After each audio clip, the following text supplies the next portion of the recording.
Assalamualaikum warahmatullahi wabarakatuh. Alhamdulillahirrahmanirrahim. Wassalatu wassalamu ala asrafil anbiya'i wal mursalin wa ala alihi washabihi ajma'in. Para pendengar yang dimuliakan, pada zaman dahulu hidup seorang gembala yang bersemangat besar. Dia tidak punya uang dan tidak punya keinginan untuk memilikinya. Yang dia miliki hanyalah hati yang lembut dan penuh keikhlasan. Hati yang berdetak dengan kecintaan kepada Tuhannya. Sepanjang hari dia mengembalakan ternaknya, melewati lembah dan ladang, melakukan jeritan hatinya kepada Tuhan yang dicintainya. Ia berkata, "Duhai pangeran tercinta, di manakah engkau supaya aku bisa persembahkan seluruh hidupku padamu? Di manakah engkau supaya aku bisa menghambakan diriku padamu? Wahai Tuhan, untukmu aku hidup dan bernapas. Dan karena berkat-Mu aku hidup." Suatu hari Nabi Musa alaihissalam melewati padang gembala tersebut dalam perjalanannya menuju kota.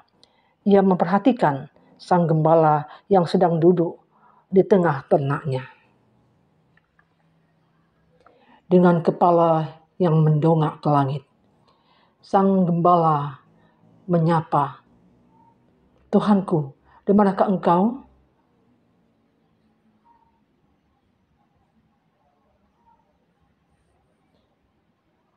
Di manakah engkau?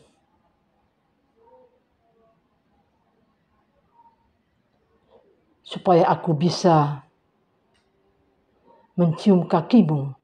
Di manakah engkau? Supaya aku bisa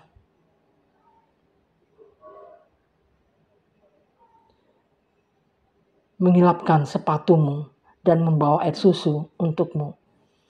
Musa mendekati gembala itu dan bertanya, "Dengan siapa kamu berbicara?" Gembala menjawab, "Dengan Dia yang telah menciptakan aku dan kamu.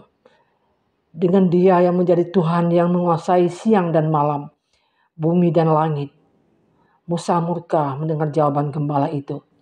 "Betapa beraninya kamu bicara kepada Tuhan seperti itu. Apa yang kamu ucapkan adalah kekafiran.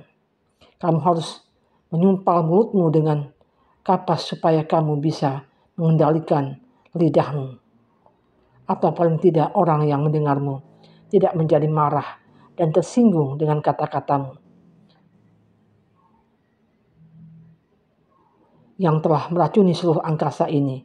Kau harus berhenti bicara seperti itu sekarang juga, karena nanti Tuhan akan menghukum seluruh penduduk bumi ini akibat dosa-dosamu." Sang gembala segera bangkit setelah mengetahui bahwa yang mengajaknya bicara adalah seorang nabi. Dia bergetar ketakutan. Dengan air mata yang mengalir membasahi pipinya, dia mendengarkan Musa yang terus berkata, "Apakah Tuhan adalah seorang manusia sehingga dia harus memakai sepatu, sehingga engkau harus memberinya susu?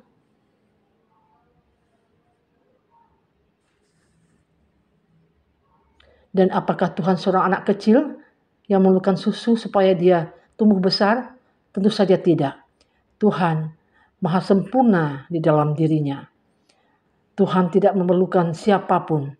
Dengan berbicara kepada Tuhan seperti yang telah engkau lakukan, engkau bukan saja telah merendahkan dirimu, tapi kau juga merendahkan seluruh ciptaan Tuhan. Kau tidak lain dari seorang yang telah menghujat agamamu. Ayo pergi dan minta maaf kalau kau masih memiliki pikiran yang sehat." Gembala yang sederhana itu tidak mengerti bahwa apa yang dia sampaikan kepada Tuhan adalah kata-kata yang kasar. Dia juga tak mengerti mengapa Nabi yang mulia telah memanggilnya sebagai seorang musuh. Tapi dia tahu bahwa seorang nabi pastilah lebih mengetahui dari siapapun. Dia hampir tak bisa menahan tangisnya. Dia berkata kepada Musa, "Kau telah menyalakan api di dalam jiwaku. Sejak ini aku berjanji akan mengatupkan mulutku untuk selamanya." Dengan keluhan yang panjang, dia berangkat meninggalkan ternaknya menuju padang pasir. Dan dengan perasaan bahagia, karena telah meluruskan jiwa yang tersesat, Nabi Musa AS melanjutkan perjalanannya menuju kota. Tiba-tiba Sang Maha Kuasa Allah menegurnya, "Mengapa engkau berdiri di antara kami dengan kekasih kami yang setia? Mengapa engkau pisahkan pencinta dari yang dicintanya? Kami telah mengutus engkau supaya engkau bisa menggabungkan kekasih dengan kekasihnya, bukan memisahkan ikatan di antaranya." Musa mendengar kata-kata langit itu dengan penuh kerendahan dan rasa takut. Tuhan berfirman, "Kami tidak menciptakan dunia supaya kami memperoleh keuntungan darinya. Seluruh makhluk diciptakan untuk kepentingan makhluk itu sendiri. Kami tidak membutuhkan pujian atau sanjungan. Kami tidak memerlukan ibadah atau pengabdian. Orang-orang yang beribadah itulah yang mengambil keuntungan dari ibadah yang mereka lakukan. Ingatlah bahwa di dalam cinta, kata-kata hanyalah bungkus luar yang tidak memiliki makna apa-apa. Kami tidak memperhatikan keindahan kata-kata atau komposisi kalimat. Yang kami perhatikan adalah lubuk hatinya yang paling dalam dari orang tersebut. Dengan cara itulah kami mengetahui ketulusan makhluk kami, walaupun kata-kata mereka bukan kata-kata yang indah. Buat mereka yang dibakar dengan api cinta, kata-kata tidak mempunyai makna.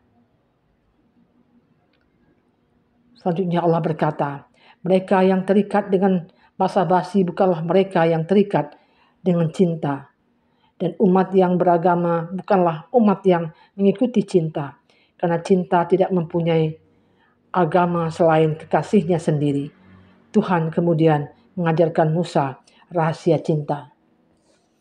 Setelah Musa memperoleh pelajaran itu, dia mengerti kesalahannya. Sang Nabi pun menderita penyesalan yang luar biasa. Dengan segera dia berlari mencari gembala itu untuk meminta maaf. Berhari-hari Musa berkelana di padang rumput dan gurun pasir, menanyakan kepada orang-orang apakah mereka mengetahui gembala yang dicarinya. Setiap orang yang ditanyainya menunjuk arah yang berbeda. Hampir-hampir Musa kehilangan harapan, tetapi akhirnya Musa berjumpa dengan gembala itu. Dia tengah duduk di dekat mata air. Pakaiannya compang-camping, rambutnya kusut masai. Ia berada di tengah tafakur yang dalam sehingga tidak memperhatikan Musa yang telah menunggunya cukup lama. Akhirnya gembala itu mengangkat kepalanya dan melihat kepada sang nabi. Musa berkata, "Aku punya pesan penting untukmu. Tuhan telah berfirman kepadaku bahwa tidak diperlukan kata-kata yang indah jika kita ingin berbicara kepadanya. Kamu bebas berbicara kepadanya dengan cara apapun yang kamu sukai, dengan kata-kata apapun yang kamu pilih. Karena apa yang aku duga sebagai kekafiranmu ternyata adalah ungkapan dari keimanan dan kecintaan yang menyelamatkan dunia." Sang gembala hanya menjawab sederhana, "Aku sudah melewati tahap kata-kata dan kalimat. Hatiku sekarang dipenuhi dengan kehadirannya. Aku tak dapat menjelaskan keadaanku kepadamu dan kata-kata pun tak bisa melukiskan pengalaman rohani yang ada dalam hatiku. Kemudian ia bangkit dan meninggalkan Musa. Nabi Musa menatap gembala itu sampai ia tak terlihat lagi. Setelah itu Musa kembali berjalan ke kota terdekat, merenungkan pelajaran berharga yang didapatnya dari seorang gembala sederhana yang tidak berpendidikan. Cerita tersebut melukiskan kepada kita bahwa ada sekelompok orang yang mengambil cinta sebagai agamanya. Kalau seseorang telah meledakkan kecintaannya kepada Tuhan, dia tidak lagi bisa menemukan kata-kata yang tepat untuk melukiskan seluruh kecintaannya kepada Allah SWT. Karena di dalam cinta, kata-kata menjadi tidak punya makna. Jadi jangan menyerah apabila kita